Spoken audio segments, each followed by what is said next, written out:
Hello, Fear the Meerkat here.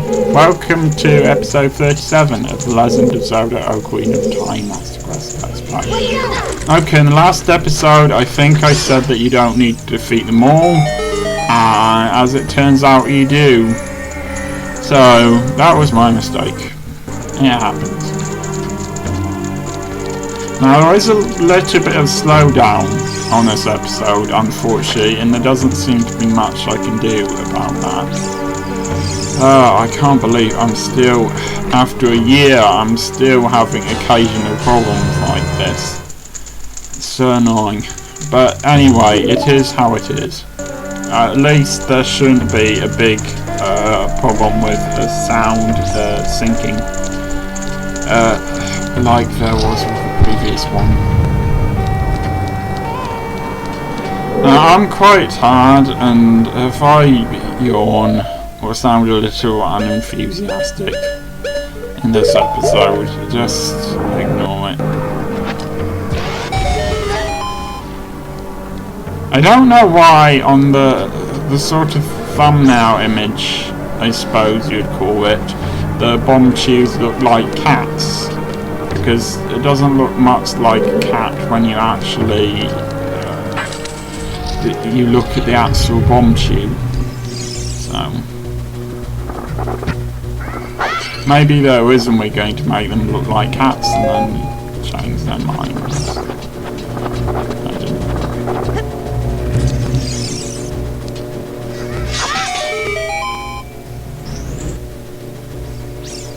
I have a sort of link looking upwards, although I don't know why gravity doesn't instantly make this thing fall down. Now, I have said in the past that it's a good idea not to let this thing swallow your shield, and it isn't.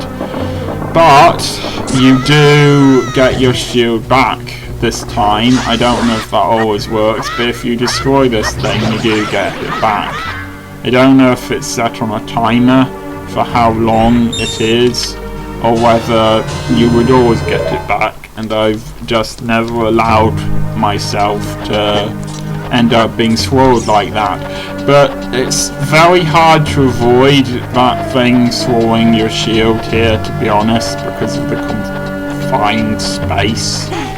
I think you might be able to stun it with the boomerang, but that's it.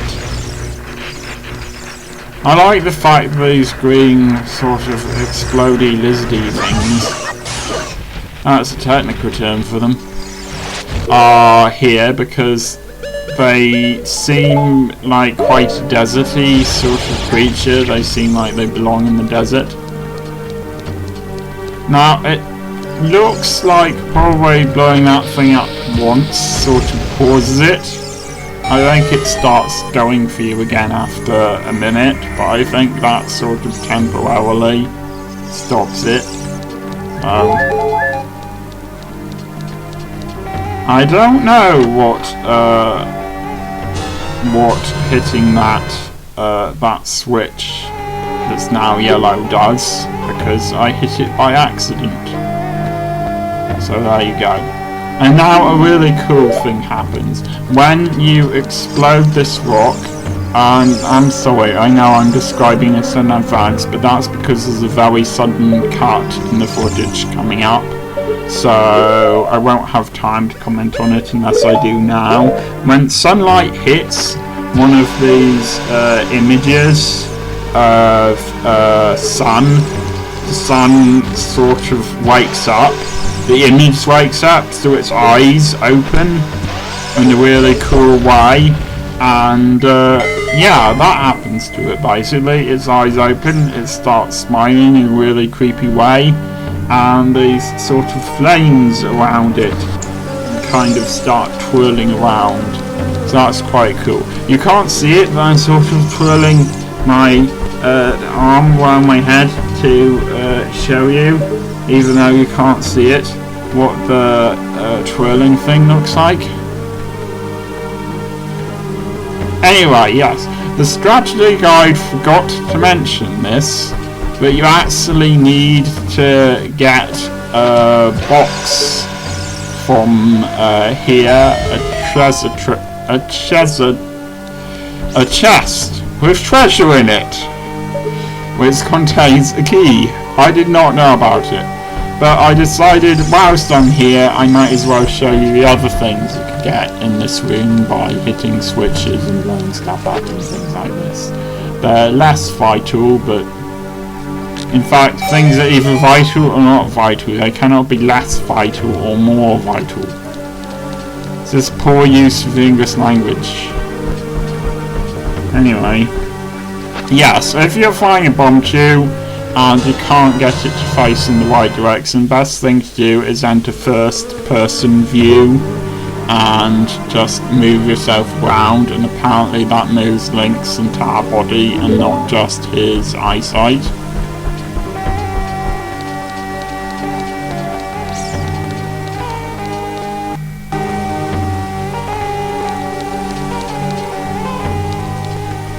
Now, I don't know whether you need to blow these rocks up again as an adult or not, but I thought I might as well.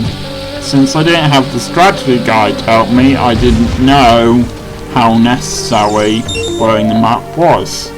So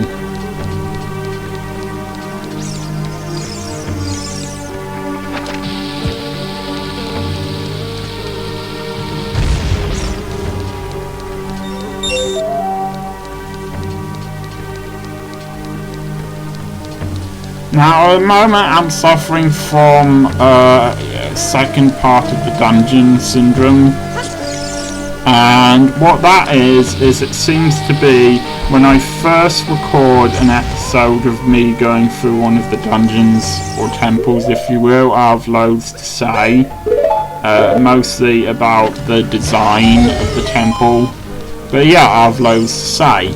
And then when it comes to the second and third episodes of me going through a dungeon, I normally have less to say, and sometimes I have yes to say, sometimes I say the word yes. I've said it several times just now. Anyway, I have less to say, and so I have less to say right now. But yeah, in case you need reminding how to get there, you just go back through the door that had the light in it, and then crawl back through the only other space in that room, and then you get back to the room you started in. So this thing here is called the Desert Colossus, as apparently is the thing outside, which is also a massive statue like that. And apparently the statue is when we had nipples that you could, I'm not kidding, that you could grab onto with your long shot. There wasn't anything up there, you know, just... And they got rid of them because I thought that was inappropriate. Although I'm fine with that because it's also rather silly, the statue have those.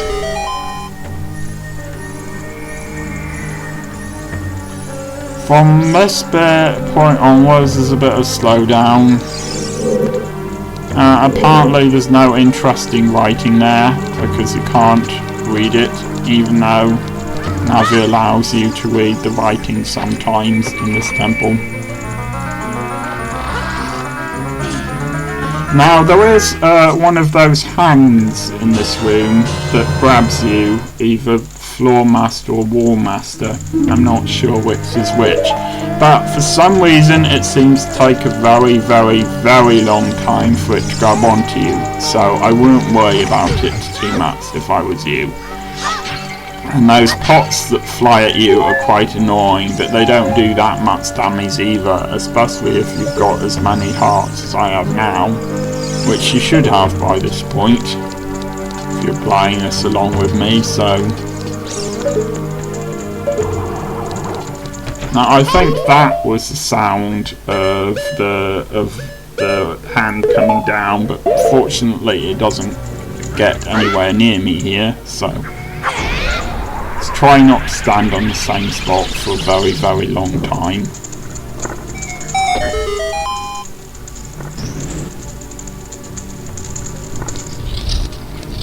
I actually like this area, the area with the Desert Colossus in it. I think the puzzle in it that we're about to face is quite cool. It works very well. It doesn't need any big leaps of logic. It's an entirely logical thing that you can easily work out, but it does need you to use your brain. So that's quite cool. I like the Desert Colossus statue itself. I like as well the fact that when you come back as an adult, there's more things you can do in that big main room as well. If you fall down the pit that's in front of you in this room, the one with the ice switch in it, it doesn't hurt you very much. It just takes you back out here somewhere. But it's not a big problem. At this point I was trying to activate Navi's sort of thing she has to say about the Desert Colossus. I do manage to do that later, and you'll find out what she has to say about it.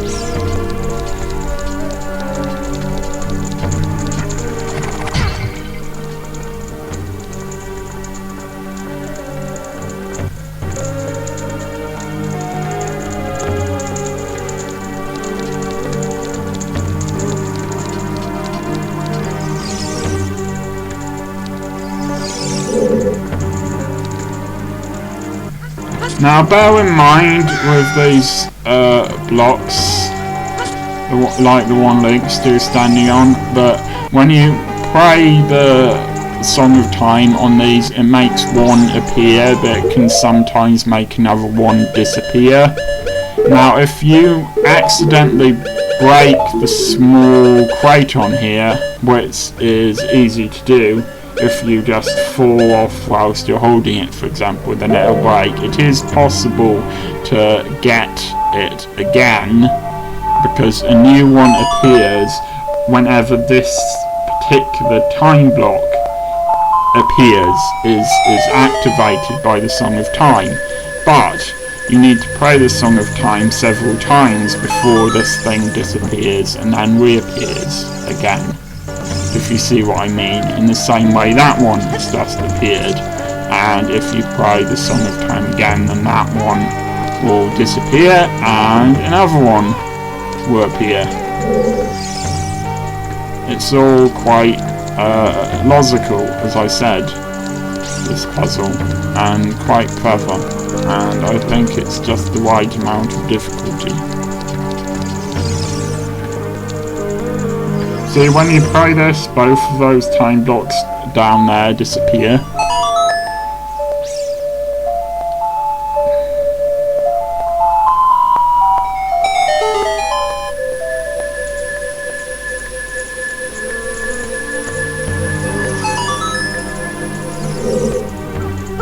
Try not to fall off at this point.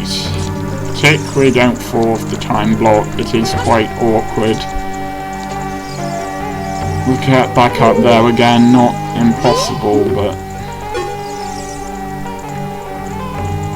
See, I don't think it really does look evil, or particularly good either. It looks neutral, but apparently, as you can see, there's a picture of the skull on the map behind it, so the boss's lair is behind the Desert Colossus, which means we need to somehow open it, but you can't do that fully until you're an adult, so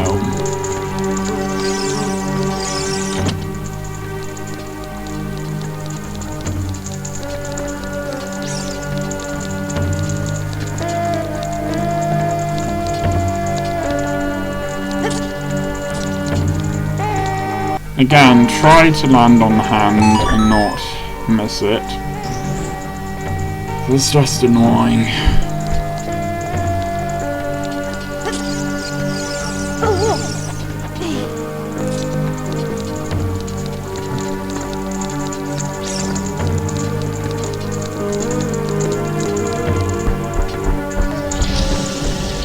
Now if you're bad at computer games and you're quite impatient like me, then that will happen. And if you're patient enough to wait for these things to stop trying to burn you, then you avoid being burnt.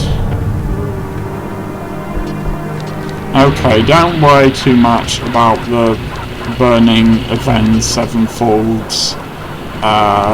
You'll know that I call them that by now, because they don't actually hit you very often.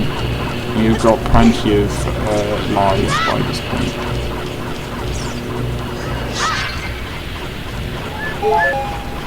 There is no way to get the gold Skulltula up there unless you're an adult, so.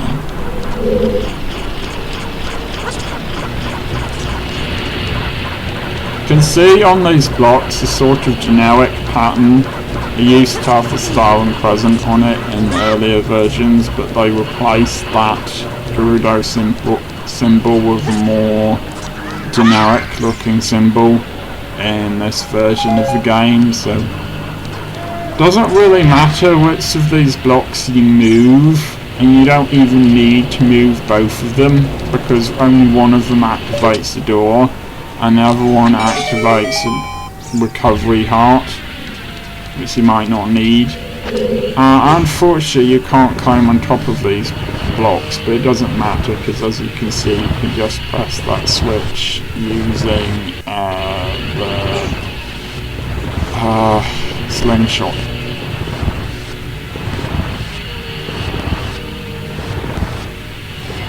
So it's quite cool the way that happens.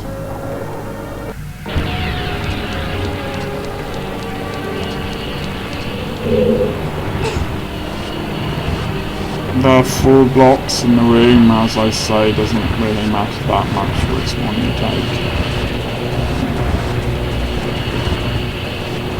And the event sevenfolds are much more irritating in Majora's Mask as well. They stop you from being able to use your sword for a while.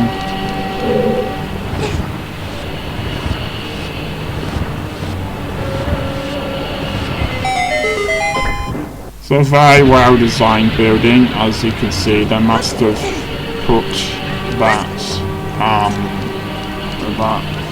window in here precisely because it would allow those things to open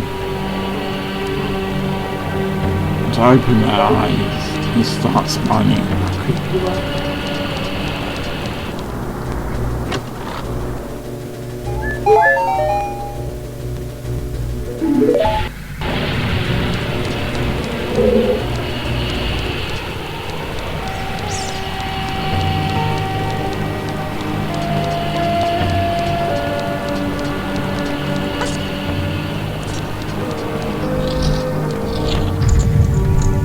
At first I was going to try to destroy that Skulltula.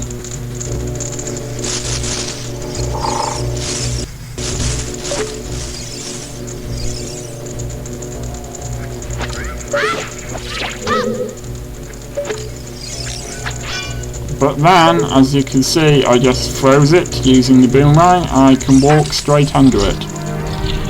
And here we come to what is, I suppose, the mini boss of this dungeon, and it's harder to fight the Iron Knuckle this time, because if you remember, you were an adult the last time you had to fight it, although you should have more hearts now.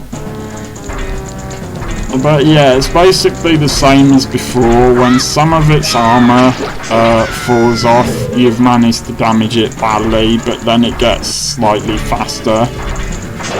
Try to avoid it's doing that.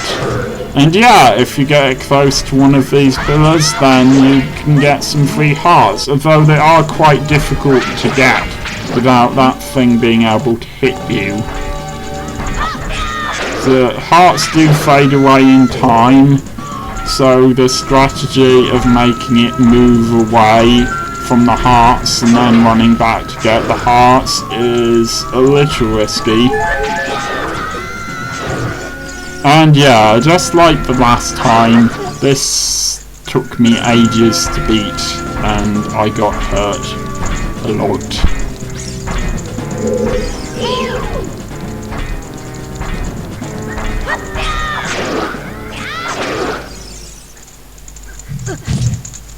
Doesn't really matter though, as long as you have a fairy left, because you can always go back and get more from the oasis once you leave the dungeon as a child, so...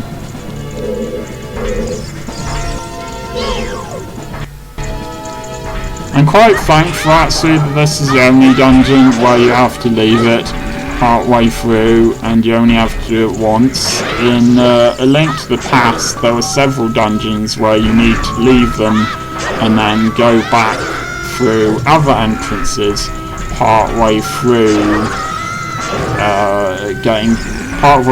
making your way through the dungeon. There were some pretty tricky dungeons in A Link to the Past. I really am tired. Not that you need to know that.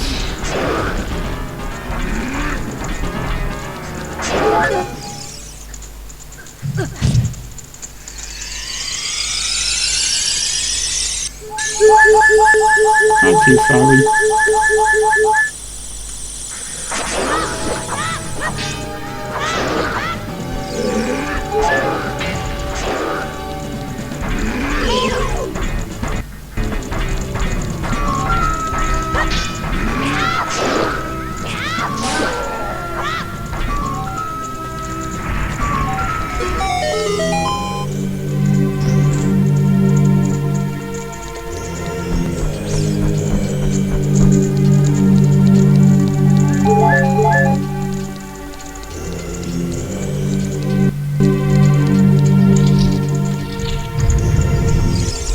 Suppose I could have attacked the sculpture from behind. Fortunately, the iron knuckle does not respawn when you leave the room.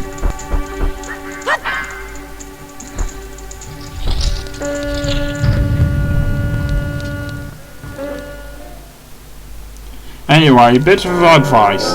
You are now on the outside of the giant Desert Colossus statue that forms the outside of the temple.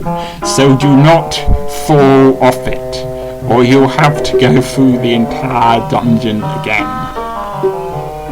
Anyway, but you weren't expecting to see this owl again. This is the last time he appears.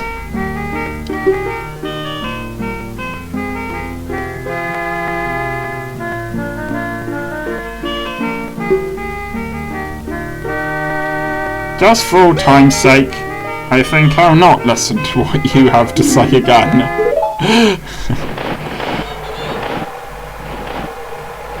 It was nice for the wind to sort of pause whilst the owl was talking to you, don't you think? So that you could hear it better.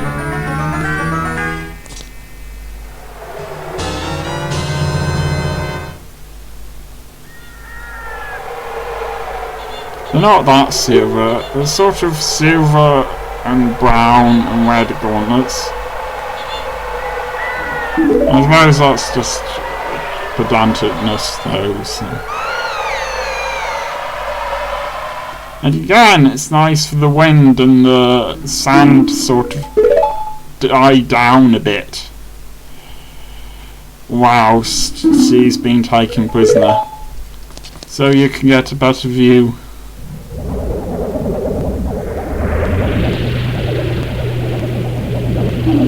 Now those two things are the boss of this dungeon, although it'll be a little while before you face them, or it'll be a couple of episodes.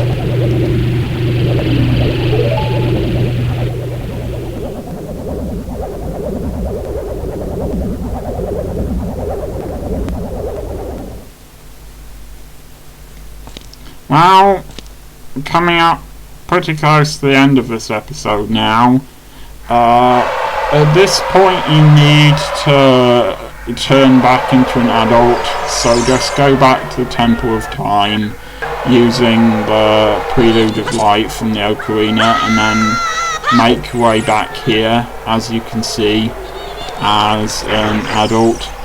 And that's pretty much the end of this episode. In the next episode I will be starting the adult section of this temple.